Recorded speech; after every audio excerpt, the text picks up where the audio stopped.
Hi guys, hope you are having a super fantastic Monday and you're ready for a week of learning. So let's get started. Let's go ahead and take out our writing journals because we're going to start with a writing prompt, a little journal entry. So go ahead and pull that out. And we know that COVID has been a real hard time for people in the world lately. The past 6-8 months have just been a time. So I want to know about it. Lots of people have lost their lives. Other people have been severely impacted with their lives in many different ways. Some people got sick, some people didn't. Things were shut down, things weren't shut down. All sorts of things happened in the world. So, how has COVID-19 affected your life? What is something that you are looking forward to doing or seeing or experiencing that was affected by coronavirus? And how do you plan to make up for it? Let's write about a half a page, at least half a page. It can be longer, but let's keep it to about half a page. So go ahead and take 10 minutes. You can pause this video and then come back to the video in about 10 minutes once you've written down your journal entry. Can't wait to see what you guys have to say. Okay, welcome back. So today's lesson is going to be on annotating a text. Doesn't sound real exciting, but trust me, it's super important. So, what is annotation? Annotation is a writing tool that helps readers understand and analyze text, and that can be done in so many different ways. Most people think of annotating annotating a text and annotation in general as just highlighting things that seem important and making comments about it in the margins. While that is part of it, it's not all of it. Annotation is so much more than just highlighting and making comments. So you have highlighting, which a lot of people think of. You have making comments, which a lot of people think of.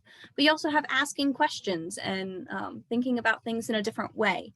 You have making inferences about a character, what you think that a character might do later in the novel or the short story or a movie, even if you were looking at a script. How a character might develop throughout a story, making predictions about what's going to happen in the plot. So many things you can do with inferencing and predictions.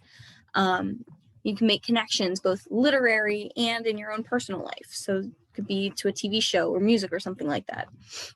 Or thinking about your own personal life, how can you relate to and understand something in a text based on what you've experienced? You can also have identifying figurative language. It's all over the place. It's just mind-blowing how many different things that you can have with annotation, because the list just keeps going and going and going. So how do you annotate? It's a great question. So there is this method called TPCast, and it's used on College Board, which a lot of colleges use to assess readiness for college. And things like the SAT, the ACT, those kind of standardized tests use them. So you've got your title, paraphrasing and summarizing, connotations, so what a word means, not its literal definition, but the way it's used in context to other things in a sentence or in a story. That could be figurative language or other literary devices. Attitude or tone of a piece shifts. So what has changed throughout the text? What shifts have you noticed in a character or in a speaker's own thought processes? Then you go back to the title once you've finished and think, okay, well, what new thoughts do I have about this piece? What do I think differently about what I thought from the original when I looked at the title the first time? And then coming up with different themes that you could attach to the text. So that's just one way. One way of annotating a text. It's not the only way, though. So continuing, you can make yourself notes. Ask questions in the margins. It's really up to you. You can make predictions about what's going to happen or make connections to your real life or to TV shows you've seen or movies or other books that you've read or short stories or poems or basically making a connection to anything besides just that text. Highlighting and underlining unfamiliar vocabulary, and then finding those definitions and writing them down so that you know when you go back that, okay, well, this word meant this, and this is why it was used in context with other words. And then finding different figurative language devices within a text can also be a way of annotating. So figuring out why an author used certain figurative language. Okay, so like I said at the beginning, annotation is super important, but why? So there's quite a few reasons. A couple starting out are it's an aid for deeper analysis. So if you're reading a text and then you have to go talk about it, you're going to want to have something written down because you might not remember it later. It also gives you something to say. So if I ask, or Mrs. Park asks you, what do you think about this piece? And you didn't write anything down didn't write any kind of annotations or take any kind of annotations down, you're not going to have anything as much to say as somebody who did, because your thoughts aren't written down, so you might forget them. It helps you pay attention as a reader. So instead of just reading it to read it, you're paying attention to what's happening in the story or the poem or the piece that you're reading.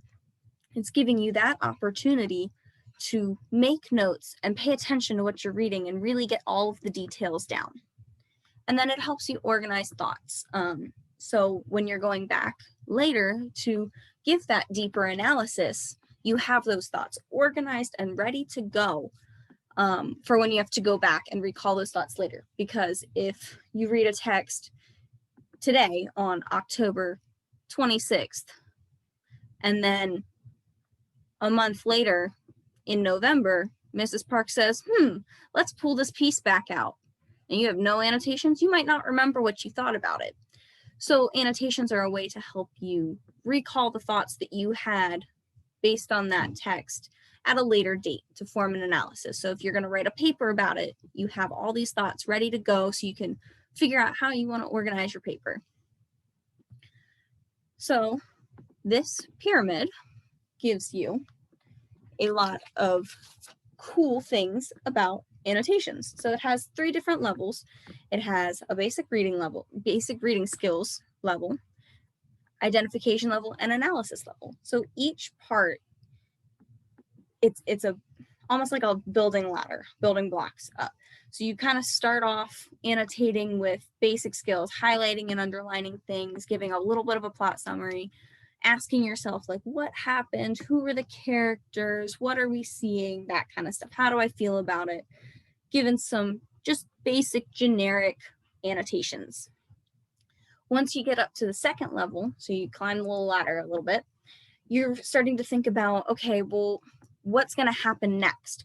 Start making predictions in the margins and identifying vocabulary that you might not know, and asking yourself things like, what's going to happen? What does that word mean? What other literary elements and devices do I see besides just foreshadowing or like a simile or a metaphor? What else is being used here and why? And then your third level is your analysis.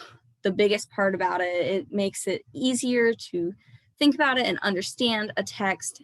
So you're asking why things are happening, and you're really analyzing the literary devices, and you're making connections, giving explanations for why events or settings or things are there.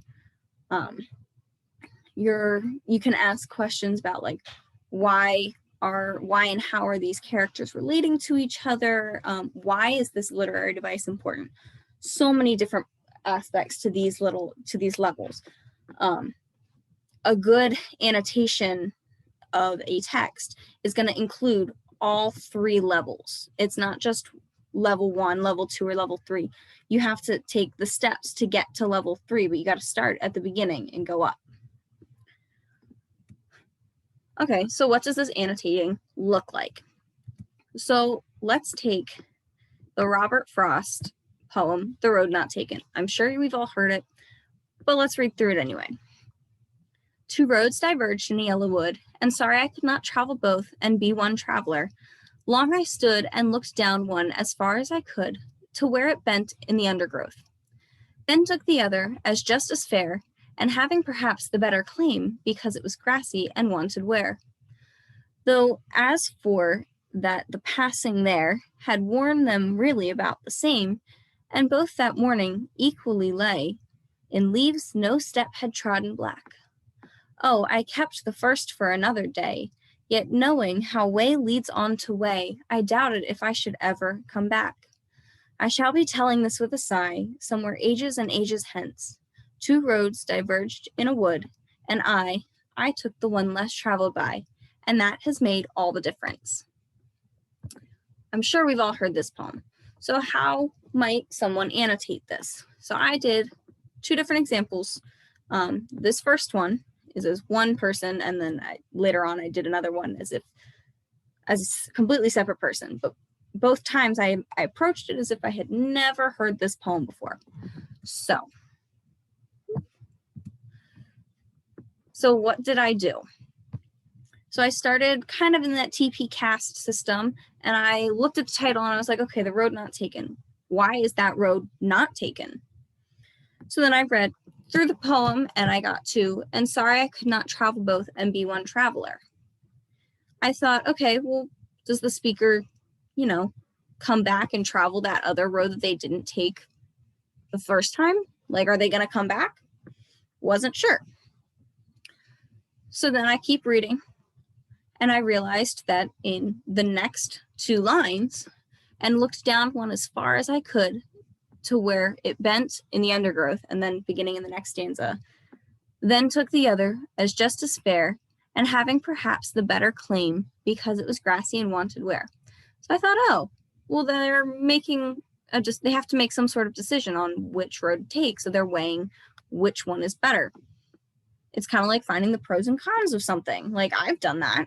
So I wrote that down, and I made a little note of it, and I kept reading, and then I got down to the third stanza, and underlined in blue is, yet knowing how way leads on to way, I doubted if I should ever come back. And that kind of answered the question I had way back at the beginning of the poem. Is the speaker going to come back and take the other road after they've taken this one the first time? Come back another time? Well, the last two lines of this third stanza are kind of answering that, saying, oh, I don't think so.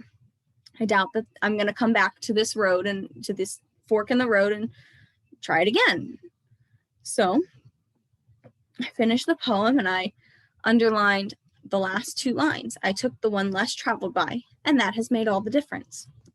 So then I made an inference about what I think that the end means. So I said, I think that the road that's less traveled by is the one with all the undergrowth. And I little boxed the undergrowth and put an arrow down to it so that I knew which one I was talking about. And I said that I think that because I think that for him, it was for him, the speaker, whoever it is, that was the better choice because of the words. And that has made all the difference, because as I read it that way, it means, for me, it meant that the speaker made their right choice because it made all the difference to them. It was a positive difference. So that was one way of annotating it. And then I came back and I looked back at the title again and I said, well, wait, does the title imply that the one less traveled by, or does the title imply that the road not taken is the one less traveled by, or the one that he didn't take? So it was a thought process that I hadn't thought of before. So I came back to it. And that's one way of annotating a text. Now, I know what you're thinking, Miss Rikas, it's 2020. We have all this technology. How do I do it on a computer or a device so that I don't have to do it by hand on paper? Okay, I get it. So you can still use that TP cast system, thinking about it, making these comments. So you can make comments using that comment feature in Word or like a word processor. You can highlight and underline features, and in conjunction with like making comments so that you know what you're talking about when you've highlighted or underlined something. you can use the draw feature, which I thought was really cool, that you can just write right on a Word document. I did it here on this PowerPoint because I thought it was so cool. Or you can just use good old-fashioned paper and pencil to take notes of things that you think are important. And just make sure that if you do it that way, you've got a quote so you know exactly what you're talking about. Because when you come back to it, if you just have, I think this was great, you might not know what you meant. So how does it look to annotate on a computer or a tablet or whatever? So I took this same poem, I approached it as if I was a completely different person, still had never read this poem, but I started it right at the beginning. So on the left is the poem with some of, I had to break it up into spaces when I put it in this PowerPoint, but on the left, you've got the poem, and on the right, we've got my comments that I added. So I started off with the title, and I said, well, why is the road not taken? You know, kind of similar to the other one, but, you know, why is the road not taken? And then I began the poem. Okay, diverged. Might not have known that word, so I looked it up, and it means to branch off or to split. And I thought, oh, it's like a fork in the road. So that was why I wrote that down. And I kept going, and then I got to long I stood. Okay, so what does that mean? What might that mean? So I thought, okay, the speaker is thinking about which path is going to be better for them. They stood there for a long time thinking about this. So it kind of set the tone, at least in my mind, for deep thought and ponderance. So they're really thinking about this. So this poem is going to be about really thinking about making this decision, and the tone is going to reflect that.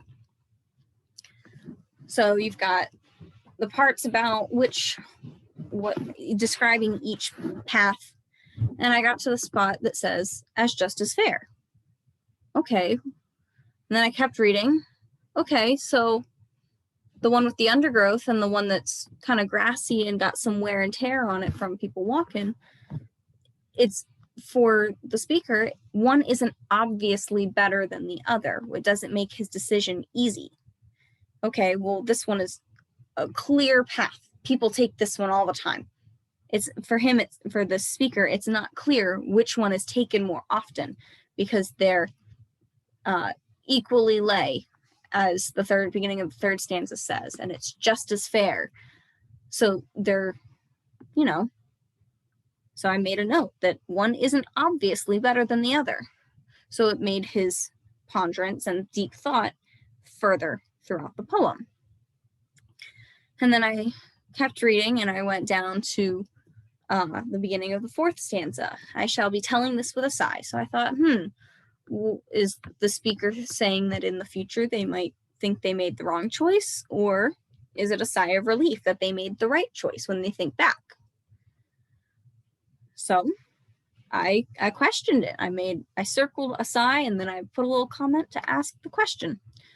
And then at the end, I gave a small, teeny, tiny little paraphrase or summary of this poem, that it was someone who has to make a difficult decision for themselves. And in this poem, it's choosing which path to take on the surface. When you think about it deeper, it's so much more than just which path to take. And then I thought about possible themes that this poem could have. So I thought of a couple. I was like, well, it could be that decisions are oftentimes hard to make, or that making the right decision might not always be easy, and making the easy choice isn't always going to be the right choice, which, as we know, is sometimes the case. And then I went back to the title, and I thought, okay, well, is the speaker referring to the road that they did or didn't take in the title? I'm thinking, well, it could be both. It could be that the road less traveled by is not taken by others, or it could mean that the road more traveled is not taken by the speaker. And I thought that was interesting. So I made a little comment about it. So annotation is not a right or wrong process. It's whatever's going to work best for you as an individual. Whatever's going to work best for coming back and getting thoughts when you have to write a paper or make an analysis or speak up in class. It's whatever's going to work best for you. So these were how it worked best for me, but they might not work that way for you. It's just a way of getting you to write down your thoughts, ask questions, all that jazz. So now it's your turn. So you're going to go to Schoology and you're going to read and annotate the poem My Next Door Neighbor is a Witch by Samia Valley. And you're going to do it the computerized version, that the most recent thing I just showed you. So you're going to do it on a Word document. So Office 365 document. You're going to do that, give it some annotations on however it's going to work best for you. And think of it as if you're going to write a paper in a week and you got to think back to what you want, what you're going to write about. So you got to give annotations that are going to help you, notes that are going to help you with this paper, hypothetically. And then when you've finished annotating that and you've hit the submit button on Schoology, then you're going to go ahead and begin reading and annotating the short story Horses by Heidi North Bailey.